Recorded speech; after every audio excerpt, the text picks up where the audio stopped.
welcome to Hard Talk. I'm Stephen Sackur. India is the world's biggest and arguably noisiest democracy. Newspapers, news channels and online platforms are filled with political argument 24/7. But is this real media freedom or a misleading veneer? What happens to journalists who speak uncomfortable truths to power? Well, my guest is Rana Ayyub, an investigative reporter and author who has faced threats, intimidation, and legal action after digging deep into the past and present of India's Prime Minister Narendra Modi. Is freedom of expression on life support in India?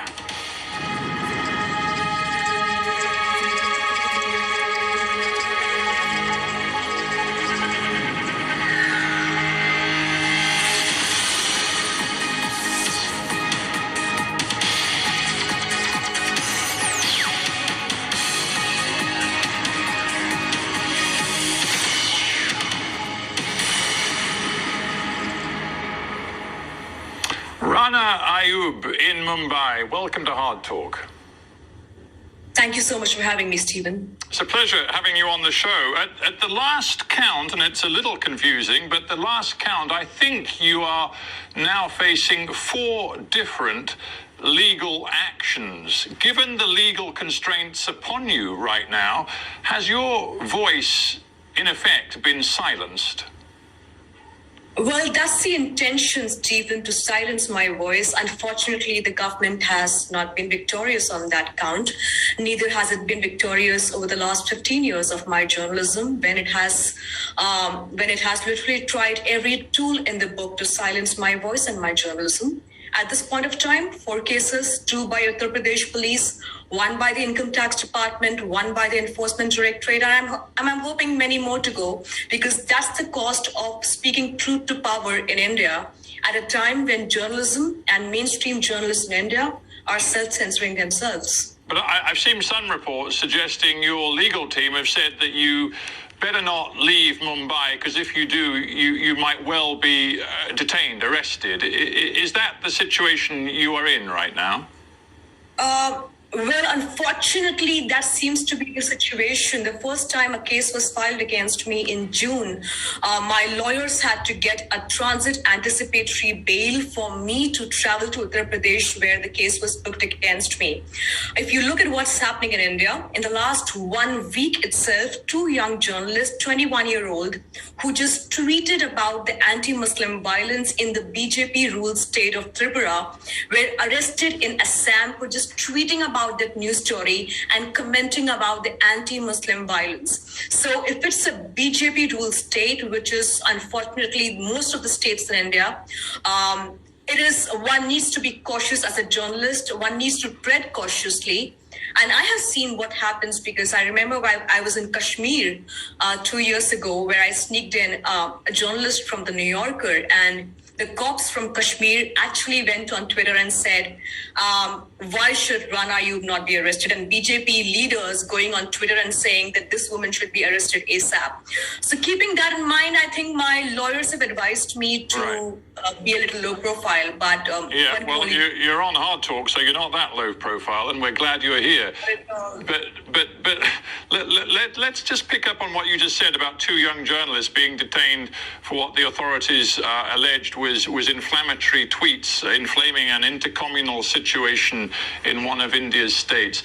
You too are accused of inflammatory social media activity, and you're retweeting of what you appeared to believe was the beating of a Muslim man in an intercommunal incident. The Indian authorities claim that you made no attempt, and I'm quoting here, to establish the truth of the case. And this fits into their contention that increasingly social media is being used to spread misinformation, and some would say fake news, which in India's case is inflaming intercommunal tensions.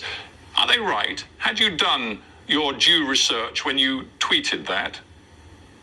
Well, I would agree with the part where you said that fake news is being used but by the government of the day to spread communal violence in the country, especially by those in the right-wing ecosystem. Yeah, but answer my question, if you would, yes, Rana. As a journalist, in the summer of 2021, I tweeted, in fact, I quote-tweeted a video which was broadcast by almost every news channel in the country with due diligence. I tweeted the video, which was shared by almost every journalist in the country, every editor in the country. The newspapers of the day had that video and the contents of the video on the front page of their daily newspapers. But Uttar Pradesh police conveniently picks up 3 Muslim journalists and 3 Muslim activists, saying that they are responsible for spreading communal disharmony in the country. They are saying that there was no hate crime against the Muslim man. The Muslim man right now still stands by his story that his beard was cut off, that he was made to chant Jai Shri Ram, which is glory to Lord Ram. In this particular case, I called the people in Uttar Pradesh, including local journalists, including people who were with this elderly gentleman, and they said that he was forced to chant Jai Shri Ram and he was beaten up by a mob of Hindu vigilantes, after which I tweeted. So right. I can tell you confidently that I did my due diligence and that every journalist should do that. You are no stranger to threats, abuse, harassment, and intimidation on social media. You've been living with it for years. This long predates the case that we've just discussed from 2021. In fact, I think it's true to say that you've lived with this sort of reality for at least 4 years. Is it, in your view, because your investigative journalism for quite a long time, going back to a period of a decade and more, has dug deep into the background of the BJP and indeed the Prime Minister Narendra Modi in Gujarat? Events that happened in Gujarat from the beginning, frankly, of this century. You've dug deep into them, and that has clearly upset a lot of people. Is that the belief you have, that the causation for the abuse you've received?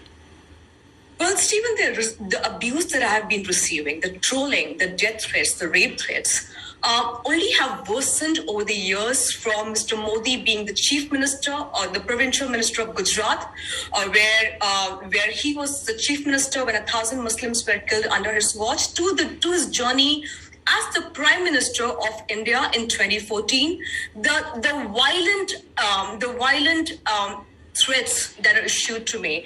I'll give you an example. Just about 2 months ago, somebody posted on Twitter that my father was in Germany soliciting prostitutes and abusing women on the streets. And the national spokesperson of Mr. Narendra Modi's party, the BJP, says, look at Rana Ayyub's father, a man of questionable character. The person who tweeted that deleted the tweet because it was mischief. But by then, a meme was made and circulated all over on social media. I have a copy of your book, The Gujarat Files, Anatomy of a Cover-Up, in front of me. And it took you an awful long time to get it published because the magazine you were working for at the time of the commission of this undercover report, it didn't end up publishing your story. And in fact, for years and years, you couldn't get it published. And I just wonder whether that is because it was too sensitive, or whether, in fact, judged by strictly rigorous journalistic standards, while you'd got some, potentially fascinating information, you hadn't actually got any quote-unquote smoking gun which pointed to the guilt of Mr. Modi, who was chief minister of Gujarat at the time of this terrible intercommunal violence. It was fascinating, but it wasn't journalistically rigorous. The Home Secretary of Gujarat, when Mr. Narendra Modi was the chief minister, said that Mr. Modi did not allow forces in Gujarat on time and allowed the riots to continue unabated.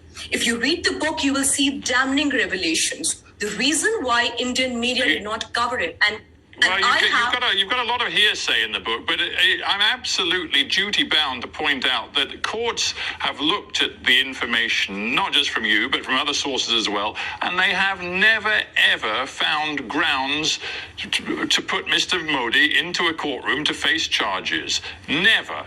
And he, of course, has always utterly denied the allegations that you and others have made about his involvement in that violence.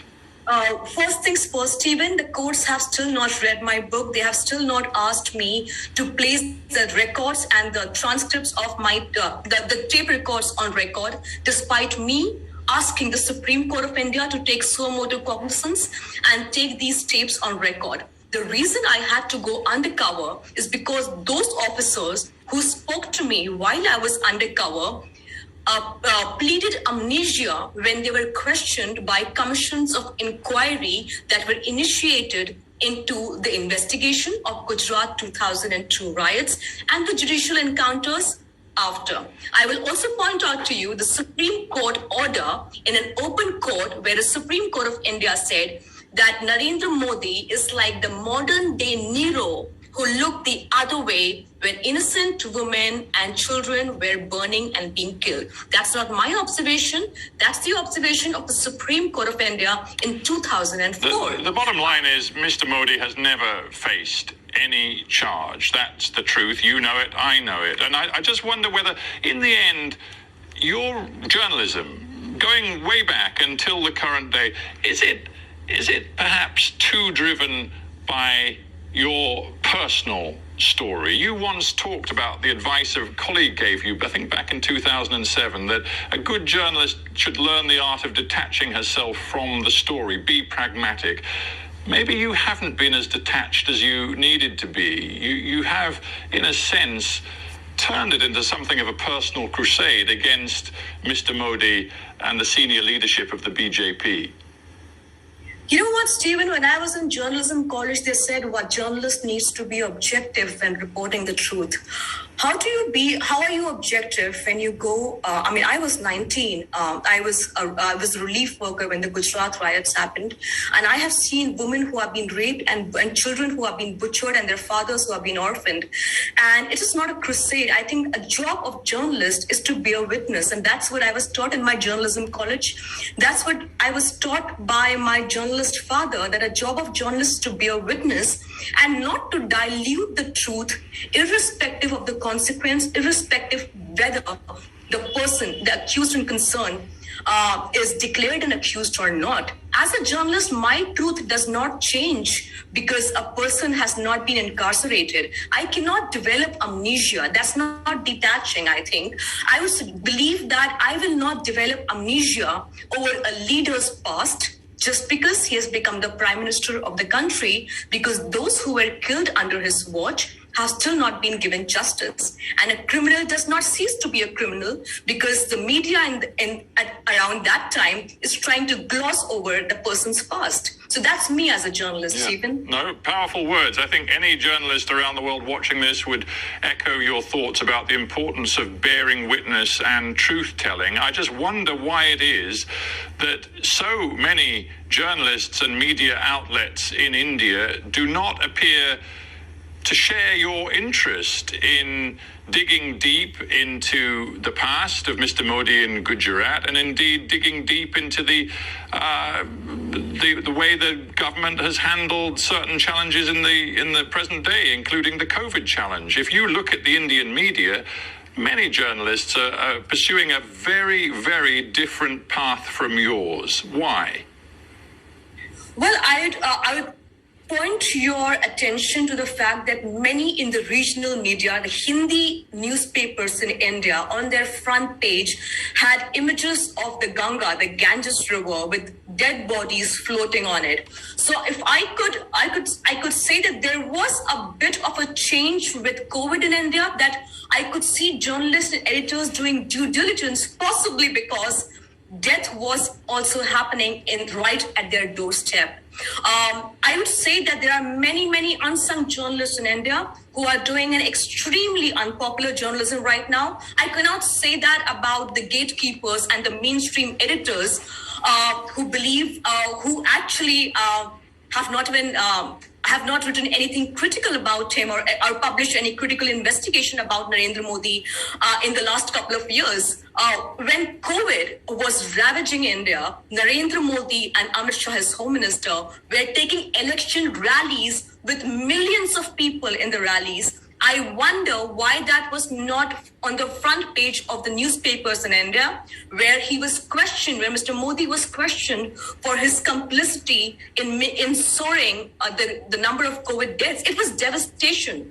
And I remember when I wrote the cover of Time magazine, which called out Narendra Modi's complicity, one of his spokespersons went on a television channel saying that I was funded by the CIA. So, as bizarre as it may be, that's the unfortunate truth. There is, of course, I will not deny that there is a section of Indian journalists, independent journalists, I must say, who want to do their journalism but are being censored by their publication. I can do that because I'm not writing for an Indian publication. I haven't written for an Indian publication in a long time. I write for the Washington Post, or I write for New York Times and other publications. I now have my Substack. But yes, you still have a high profile. That I wrote in Time magazine in an Indian newspaper, I don't think that would have been possible. You still have a high profile in India, and I just wonder what impact all of the threats and intimidation you've talked about with me, what impact they have upon you personally. I'm just looking at a quote here from Rebecca Vincent, the Director of International Campaigns at Reporters Without Borders, who says, of all the cases of journalists we work on around the world, at the moment, Rana is one of my top concerns. We have a history of journalists being killed with impunity in India. It's very possible that could be repeated. When I receive an urgent call from Rana, my immediate instinct is concern for her life. How frightened are you, Rana? I'm not frightened, Stephen, at all. If I was frightened, then I would not be doing the journalism that I do. I am worried. I'm anxious. Yes, I do pop pills. I do pop an anti-anxiety and antidepressant pill every day. I worry for my family with whom I stay. I worry for my nephews and nieces. I know that I'm being tailed. I know that my family is being surveilled upon. I don't worry for me, because this has been happening for more than a decade now. And if I have been followed in places where I least expected, especially even away from the country. I worry for my family. I did almost give up when my image was morphed on a porn video and circulated all over the country. And many in the BJP, especially top leaders, shared that video on their Facebook page and on their Twitter headlines saying, "This is Rana Ayyub." And that really, as much as I call myself a feminist, that really broke me. And I said, okay, I'm giving up. But then I realized that's exactly what they want. They want to silence me because there are very few voices left in the Indian media, especially with a global audience who still can speak the unadulterated truth without ifs and buts, without a false equivalence, without trying to balance things out. So that's where I stand, Stephen. I don't think I'm frightened. I don't think this man can frighten me. This government can frighten me. Although, yes, like Rebecca said, there have been many SOS calls when I see a car tailing me or people, strange people hovering around me, my house, hovering around probably when I'm eating food at a restaurant. It's happened way too often. So I'm not scared. I just want the government of the day to know that it should stop intimidating journalists because it's not yielding. It is interesting to me that you say you no longer write for Indian publications. You write for publications overseas. I just wonder if that is one sign of your disillusion, not just with the government of India, but with the people of India, because I look at the approval ratings of Mr. Modi. Today, they are still high, I think hovering around the 55 to 60% mark. Every political analyst in the country seems to believe he has a very, very strong chance of getting re-elected in 2024. This man, India's strongman, is still, in global terms, profoundly successful and popular as an electoral politician. Does that leave you disillusioned with your own country? I myself see Mr. Modi as a very strong contender for 2024 as being re-elected as the Prime Minister of the country, because I see hate on the ground, Stephen, and hate has reaped rich dividends for Mr. Narendra Modi, where he has pitted Hindu majority against the Muslim minority, where the Muslim minority has been projected as the evil that has been appeased over the years by the Congress party and by secular leaders, and that secularism is such a bad word that we need to do away with it. So in a way, yes, I'm disillusioned. Having said that, if a leading newspaper in India, any publication says Rana write the front page or Rana write the middle page, I'm happy to write. Having said that, there are independent publications like the Scroll, Wire, Article 14, Caravan, that are doing stunning journalism, but again with a very niche audience. By and large, the majority of the mainstream media is still publishing newspaper that is palatable for an audience that is riding high on hate, the hate wave in India that is all pervasive. This hate that has taken almost every sector, almost every class caste, which has actually resulted in Mr. Modi's popularity. At a very recent rally, Mr. Modi's Home Minister Amit Shah and one of his Chief Minister Yogi Adityanath said that Hindus should be proud and happy that after Mr. Modi came to power, the appeasement of those who used to offer namaz has stopped. And you see the crowds cheering for it. India, as you've indicated, does right now have a significant problem with intercommunal mistrust, which leads to, on occasion, violence. Now, the Indian government has responded to that by saying that it needs new powers, and it has taken new powers to oversee and regulate social media platforms to ensure that internet content gets taken down if it is deemed to be inflammatory. For you as a journalist, somebody who has always regarded social media as actually an important outlet, do you believe it is right that India tries to regulate out the inflammatory rhetoric that is seen on the internet in your country? Well, Stephen, the inflammatory rhetoric is actually stemming from the ministers in the government and the spokespersons of this government, and by a right-wing ecosystem which is systematically churning out fake news, which is disseminated all over the country via WhatsApp, Facebook, Twitter.